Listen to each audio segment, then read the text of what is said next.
small, and my grandchildren and now great-grandson were small, Santa Claus arrived every Christmas Eve. Of course we believed in Santa Claus. He's been coming to our family every Christmas Eve for as long as this great-grandmother can remember. Whew. In the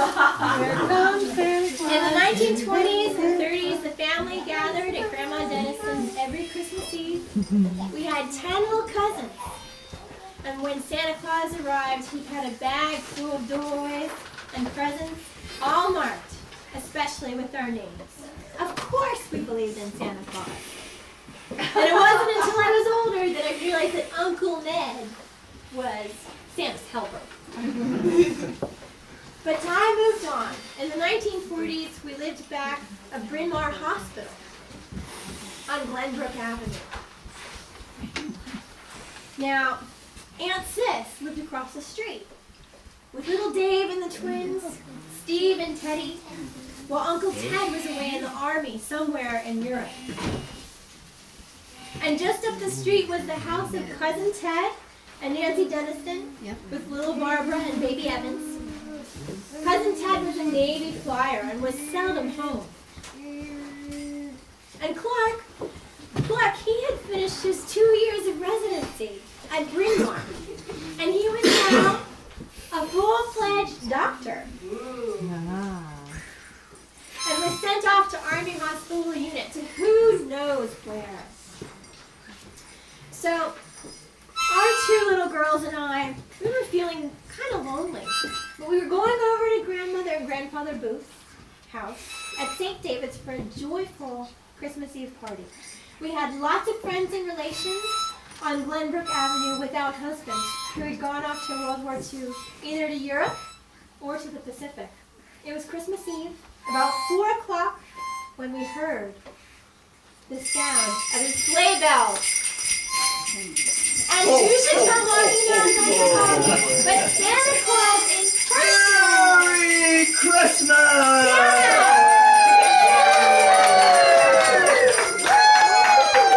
So children were slipped into their warm jackets to go outdoors, with mothers following to greet Santa Claus.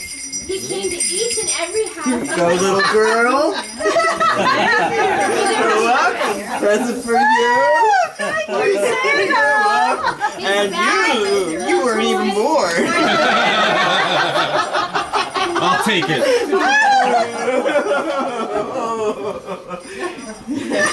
Now, the very same Santa arrived later with the same bells.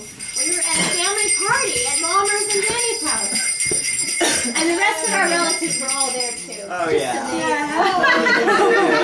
And of course, we believed in Santa Claus. Claire was there. Was there. Hey, Santa.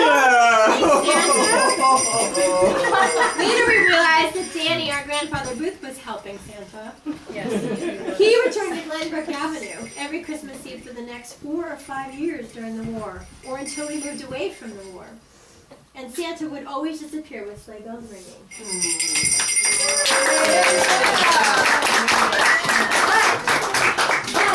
But when Danny grew too old, Santa's red velvet suit and hat, made by his Philadelphia tailor, was passed down to the next generation, to one of his grown-up grandchildren. So for some years we thought it was lost. But lo! The red suit!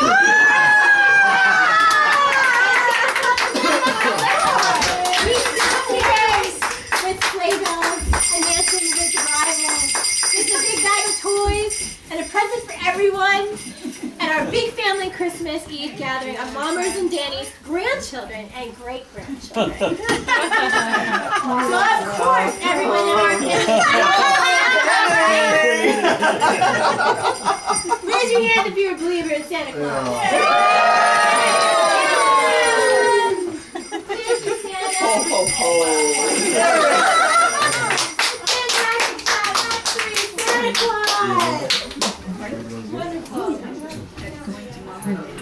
And now, another special interlude of a short skit that has been written by the Pennants entitled A Gentleman Farmer and His Wife. I'd like to invite the pianist up.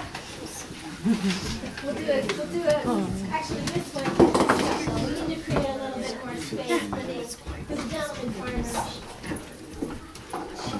Wonderful, thanks. Let's just move this back a little. All right.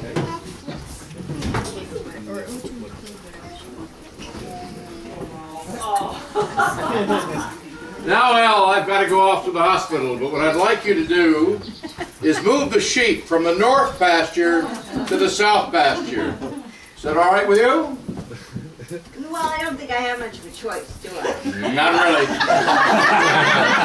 See you later.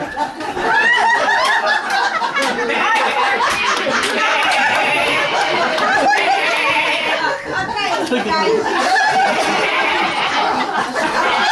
I want you to move from the north to the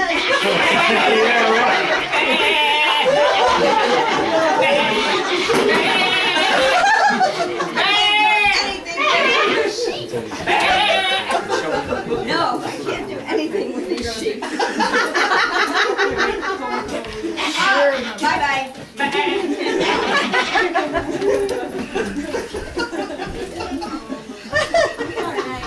All right, give it up for the gentleman.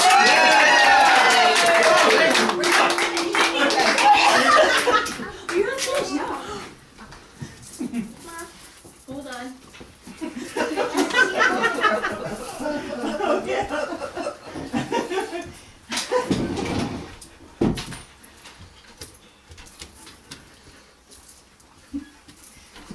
Years later. Manning.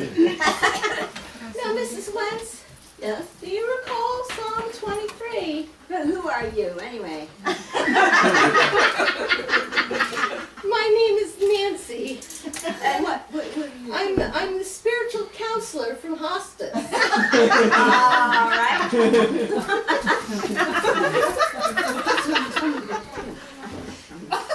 Yeah.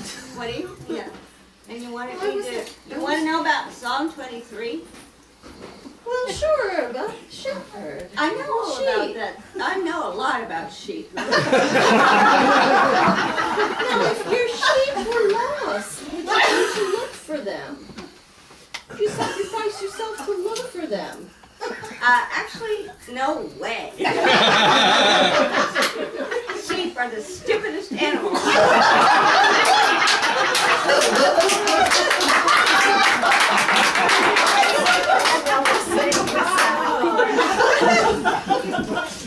Isn't it nice to be back at Ellie and Doc's farm?